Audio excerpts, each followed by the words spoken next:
તથા ગુજરાત સરકારની નો ડ્રગ્સ નીતિના હેઠળ ગત તારીખ 2/4/26 રોજ પીએસઆઈ પુવાર સાહેબને એવી બાતમી મળેલી કે ગોપીપુરા મોમનાવાડમાં એક આરોપી મોહમ્મદ જુબેર ઉર્ફે ગુલામ રસૂલ નાઓ એમડી ડ્રગ્સનું વેચાણ કરે છે। જે બાતમી આધારે પીએસઆઈ પુવાર સાહેબ, પીઆઈ પરમાર સાહેબ અને પીએસઆઈ મીરની ટીમે ત્યાં રેડ કરતા રેડમાં 214.730 ગ્રામ એમડી, રૂપિયા 6,44,190 નો મુદ્દામાલ મળી આવેલ અને એ આરોપી ગોપીપુરામાં રહે છે અને આ આરોપીના વિરુદ્ધમાં બીજા કોઈ ગુના નથી।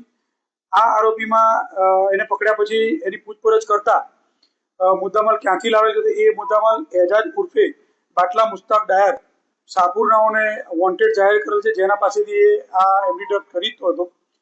અને આ જે જુબેર છે એ જુબેર અલગ અલગ વિસ્તારમાં, જે પોસ્ટ વિસ્તાર છે અડાના વેસુમાં છૂટક એમડી ડ્રગ્સ પડીકી બનાવી અને વેચવાનો ધંધો કરતો। આ છેલ્લા એકાદ વર્ષથી એને એમડીનું ધંધો ચાલુ કરેલો છે। એ આપવાનો અલગ અલગ વિસ્તારમાં, અડાના વેસુ એવા પોસ્ટ વિસ્તારમાં પડીકી બનાવી જેમ ગ્રાહક મળે એમ અલગ અલગ લોકોને વેચતો। ના, આના વિરુદ્ધમાં અગાઉ કોઈ ગુના નથી। આ પ્રથમ